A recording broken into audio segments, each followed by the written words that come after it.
This is a presentation that I made in St. Petersburg last year, and it, as you can see from the title, is about how to develop company brand image effectively.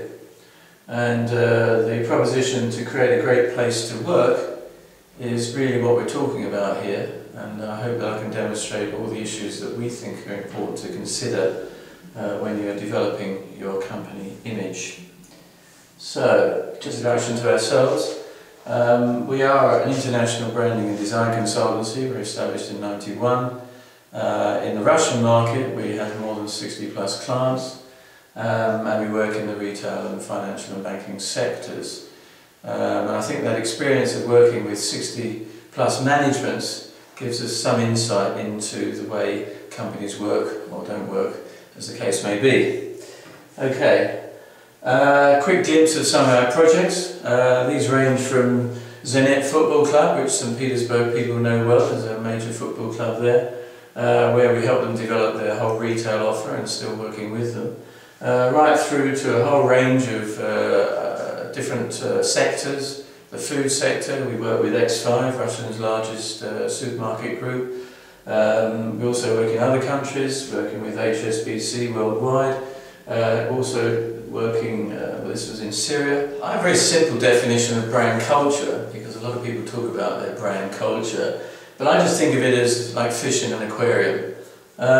You know, the water is the environment that you create for your employees, and just as in an aquarium, if your water's pretty toxic and dirty and not very healthy, then your fish will not fry or thrive, or your people will certainly not feel good about themselves and operate very well. And in a worst case scenario, you know, bad water kills your fish, and I think bad culture equally can certainly make people want to leave. Another case study that might be of interest to you is working with Délices de France, which is a food service company in the UK.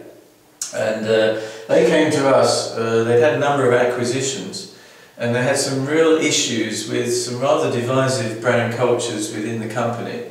They definitely had some problems in making sure people from different organisations could really work well together, and they realised they probably needed some outside help. So we sat with the management and tried to analyse with them what the problems were and how we could get over it.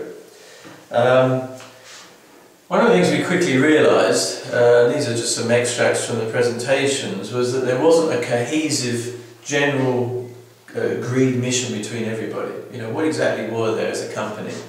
And one of the things we kind of agreed was what they believed in, their Frenchness, their passion for food, their artisans' pride. That was making them distinctive in a marketplace of competitors. And the professional for the professionals. These guys are dealing with hotels and caterers and retailers, etc. So we came up with a very simple basic proposition about being passionate professionals. And we got a general buy-in from that. And that was based on having interviewed a whole range of staff, from the top management through to the warehousemen, to the delivery guys, to the salesmen. And it was very important to try and get that cohesive message as a basis for action. One very simple way of looking at it was analysing the different functions of people in the organisation. And you know, the sales reps actually had to see themselves as client advisors. And so just by repositioning and actually renaming the actual title of what people were doing, actually got people to really rethink why they were there and what they were contributing to the organisation. So telesales was not telesales. It was actually about real customer service. And that got a really good buy-in from everybody. People started realising that head office wasn't this dreadful kind of organisation on their back, but actually a support team that is out to help people out in the field. So just some very simple rethinks and repositionings was a starting point. And then we looked at all the different publications and communications within the company. A classic mission statement that isn't too generic and is a bit more purposeful. looking at the staff handbook and the whole induction process.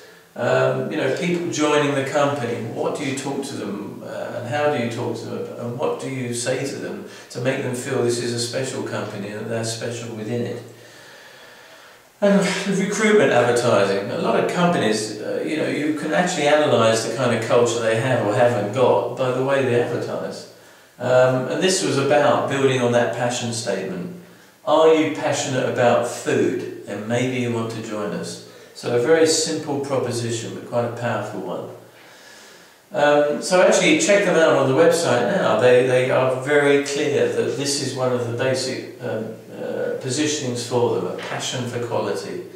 So simple idea, but then how does that work through an organisation? And an example was the work we did with HSBC, which obviously is an international group.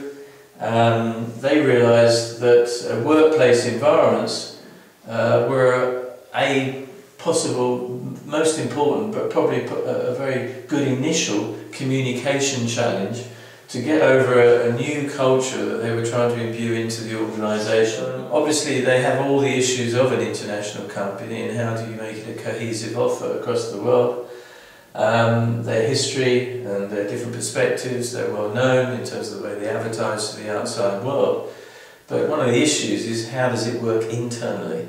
All that global and local insight, does that work internally? Do you have inclusiveness? Do you create a sense of empowerment? Is there a real sense of collaboration, etc., etc.? And they came up with this phrase of, well, these three phrases: open, connected and dependable. These were the key messages they want to send across their organisation. One of the key things was, how do you appeal to an Asian mindset? How do you appeal to an American mindset, a British mindset, an Australian? We're all different in the way we look at things. We all have maybe different sense of humour, different cultural backgrounds. What will turn someone on in one country won't in another. Lots of issues there in terms of how do you have a consistent set of theming but geared to a local situation and mindset. And cut a long story short, we created a very comprehensive brand manual which then local managements could take on and engage their staff with, but give them a way of actually having a say in the way their offices could be refreshed with new treatments, graphic treatments. And these are just some simple examples of how we started looking at different graphic elements, different signatures, different decors that could actually work across different offices with different functions. And these are some snapshots of how we could abstract images, how we could create a very simple decor, a treatment by using the graphics in an imaginative way, and how we can use certain symbols, how we can use certain colours and textures. Because as you can see here, one of the simple techniques was to create an environment that could look refreshed but without spending a fortune on interior decor and changes in lighting and all the rest of it. And this is, as we speak, is now being carried out in a number of parts of the world, and here are some glimpses of it.